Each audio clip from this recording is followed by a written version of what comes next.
राम जन्मभूमि तीर्थ क्षेत्र के ट्रस्ट के जो महासचिव हैं चंपत राय जी, जिनकी देखरेख में भगवान राम के मंदिर का निर्माण हो रहा है, उन्होंने राहुल गांधी की यात्रा की प्रशंसा की। उन्होंने कहा कि इस पदयात्रा का स्वागत किया जाना चाहिए। रामलला के मुख्य पुजारी वो कह रहे हैं, मैं भगवान से विनती करूंगा, उनसे राहुल गांधी की यात्रा कामयाब हो इसके लिए आशीर्वाद मांगूंगा। और इससे एक नई बहस छिड़ी। हमारे साथ मेहमान बने हुए हैं, प्रेम शुक्ला जी के पास जाना चाहते हैं। प्रेम शुक्ला जी, अभी कलीम साहब कह रहे थे कि ये सब कुछ इसलिए हो रहा है क्योंकि अब बीजेपी आरएसएस बैकफुट पर है।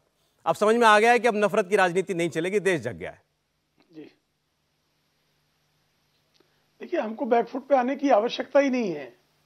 बैकफुट पर तो आज एमआईएम दिख रही है कि कल तक जिनको कांग्रेस भारतीय जनता पार्टी का सी टीम डी टीम बताती थी, आज वो कांग्रेस की किस तरह से बी टीम है ये सिद्ध कर रही है। तो आज तो कलीमुल हाफिज साहब जो हैं, ये कांग्रेस के बगल बच्चे हैं एमआईएम वाले, ये सिद्ध कर रहे हैं। अब मुद्दे की बात यह है कि आदरणीय चंपत राय जी ने जो बात कही है कि 3000 किलोमीटर श्रीमान राहुल गांधी का चलना अच्छी बात है, तो इसको तो किसी ने बुरा। आदरणीय अमित शाह जी से भी ये प्रश्न जो है, ये बहुत ही कम निवेश पर पैकर्स एंड मूवर्स बिजनेस शुरू करके महीने का 5 लाख कमाते हैं। इनसे सीखना है तो फ्रीडम ऐप को अभी डाउनलोड कीजिए। गुजरात चुनाव के दौरान पत्रकारों ने किया तो उन्होंने कहा हम हर परिश्रम करने वाले की हम प्रशंसा करते हैं, लेकिन परिश्रम करने वालों के बीच में अगर अलगाववादी तत्व आते हैं तो उन अलगाववादी तत्वों को रेखांकित करना ये भी हमारा दायित्व है। तो हम अलगाववादी तत्वों को भी रेखांकित करते हैं। और स्वयं श्री राहुल गांधी उस दिन उन्होंने लाल किले से खड़े होकर क्या कहा कि मैं इस पूरी यात्रा में मैंने आया और मैंने देखा कि जमीन पर कहीं नफरत नहीं है, हिंदू मुस्लिमों में कोई विवाद नहीं है, ये तो चैनल वाले विवाद फैला रहे हैं। वो तो राहुल गांधी का वक्तव्य आप लाल किले का निकाल कर देख लीजिए, उसमें तो कह रहे कि नफरत है ही नहीं कहीं, यानी वो भ्रम में थे कि नफरत है, चैनल देखकर भ्रमित हो गए थे वो। और जब वो 3000 किलोमीटर की यात्रा के 2 चरण पूरे किए तो उनके ध्यान में आया कि इस तरह से तो कोई नफरत है ही नहीं, मैं अनायास के भ्रम में था। और जिस हिंदुत्व के प्रति मैं इतने नफरत के जहर बो रहा था, वो हिंदुत्व वाले भी जो है, आज आलोक शर्मा जी भी मान रहे हैं हिंदुत्व बहुत बड़ी चीज है। आलोक शर्मा जी से आग्रह है कि श्रीमान राहुल गांधी को भी हिंदुत्व का काढ़ा थोड़ा पिला ही दे, ताकि उनका भी जो है ज्ञान प्रकट हो जाए। नहीं, राहुल जी ने जो कहा मैं पूछूंगा उनसे, लेकिन उनका आपके लिए कहना आलोक जी महंगाई विरोधी रैली में भी जाते हैं। हिंदुत्व की विराटता को पहले समझिए, हिंदुत्व की उदारता को पहले बीजेपी वाले समझे। नहीं, हिंदुत्व की भाई पहले कांग्रेस जो गालियां देती हो तो समझे, हम तो उसका पालन करते हैं। और आपकी जानकारी के लिए, जब कांग्रेसियों ने 1990 के दशक में हिंदुत्व के आधार पर चुनाव लड़ने पर महाराष्ट्र की विधानसभा के विधायकों के खिलाफ मुकदमे किए, 12 विधायक जो हैं उनका जो है बाकायदा सदस्यता चली गई, तब मनोहर जोशी वर्सेस नितिन भाऊराव पाटिल के मुकदमे में सर्वोच्च न्यायालय के विद्वान न्यायाधीश चीफ जस्टिस उस समय के जो थे जस्टिस JS वर्मा ने ये कहा कि Hindutva is way of life, और हिंदुत्व को जो है आप सांप्रदायिक रंग में नहीं रंग सकते। लेकिन श्रीमान राहुल गांधी 1995 का जजमेंट है, 8 दिसंबर 1995 का, और उसके बाद जो है 2022 तक राहुल गांधी की समझ में नहीं आ रहा है। तो हिंदुत्व की विराटता, श्रीमान आलोक शर्मा, आप 50 वर्ष के बालक श्रीमान राहुल गांधी को कृपा करके बाल घुट्टी के रूप में पिलाएं।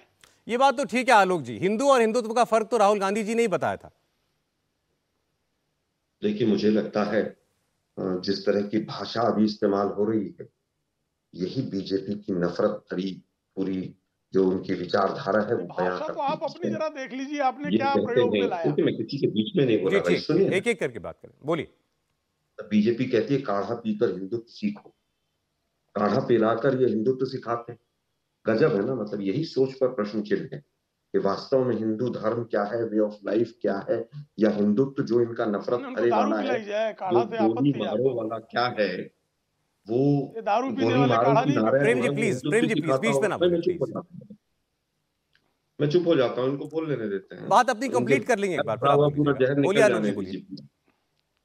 देखिए, मुझे लगता है जिन लोगों ने 80-20 के नाम पर वोट लिए हैं, और देश के प्रधानमंत्री जब शमशान और कब्रिस्तान की बात करें, और जो व्यक्ति गोली मारो का नाम दे और उस नारों के आधार पर मंत्री बना दिए जाएं, रामजादे और हरामजादे शब्दों का इस्तेमाल किया जाए सांसदों के द्वारा, तो मुझे लगता है कि नफरत का पूरा घड़ा भर चुका है।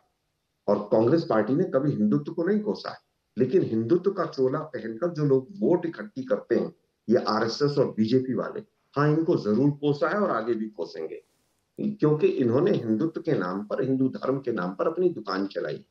इनको न हिंदू धर्म का पता है, न हिंदुत्व का पता है। ये लोग केवल और केवल हिंदुत्व के नाम पर कैसे नफरत फैलाई जाए, उसके नाम पर कैसे वोट मांगा जाए। तमाम दशकों तक कश्मीरी पंडितों के नाम पर वोट मांगा।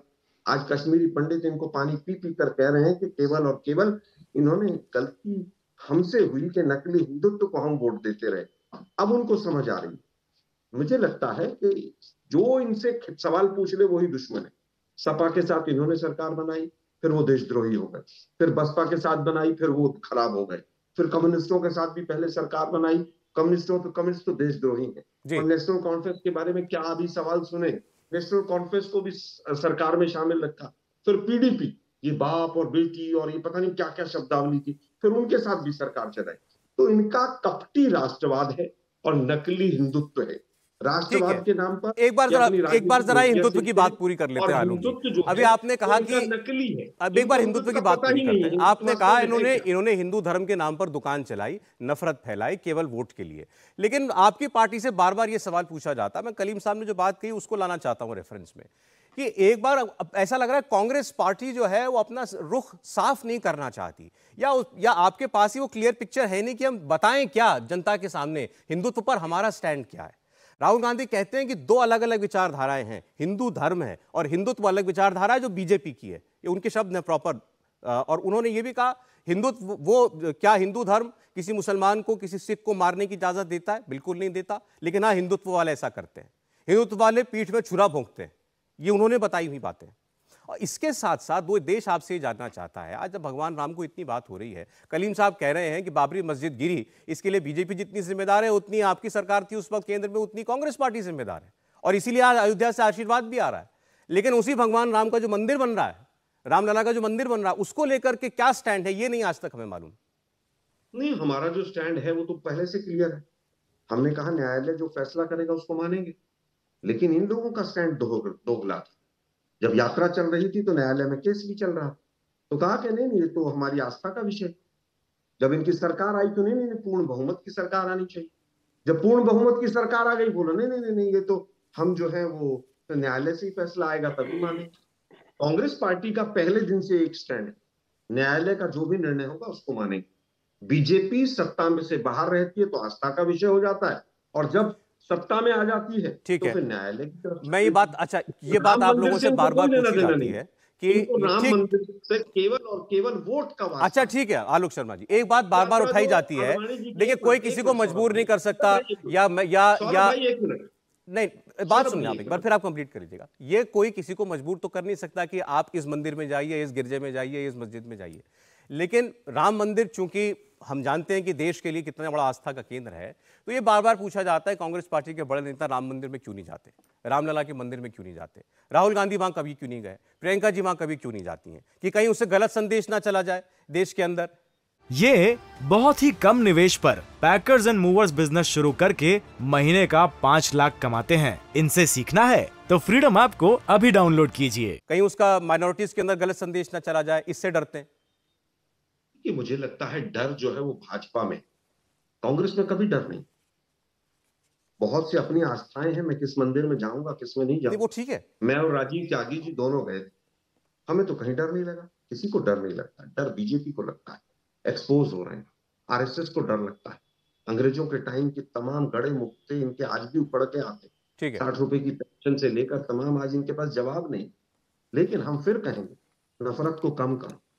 नफरत फैलाई है आप लोगों ने, उससे देश का नुकसान हुआ है। ठीक है आलोक जी, एक मिनट, आपने कहा हिंदुत्व के नाम पर, भगवान राम के नाम पर, भगवान राम के मंदिर के नाम पर हिपोक्रेसी अगर कहीं दिखी तो वो संघ और भाजपा के रुख में दिखी, कांग्रेस पार्टी के रुख में नहीं। एक बर्तन शादा जी, 1400 करोड़ रुपए विश्व हिंदू परिषद ने स्वयं कहा कि डकार गए। मैं जवाब ले लूं आपकी बात का, रतन जी, वही चंपक जी हैं जिनके ऊपर जमीन ग्रैबिंग के और अरे आज तो वो आपकी यात्रा की तारीफ कर रहे हैं, कम से कम आज तो आप भी कुछ अच्छा बोल दीजिए। मैं वैसे कह रहा हूँ, तारीफ की उन्होंने, उनका अपना मत है, हमें उनकी तारीफ की आवश्यकता भी नहीं। अच्छा चलिए ठीक है। इंडिया टीवी हर वक्त हर जगह डाउनलोड करने के लिए सर्च करें India TV news Google play store या ऐप स्टोर पर।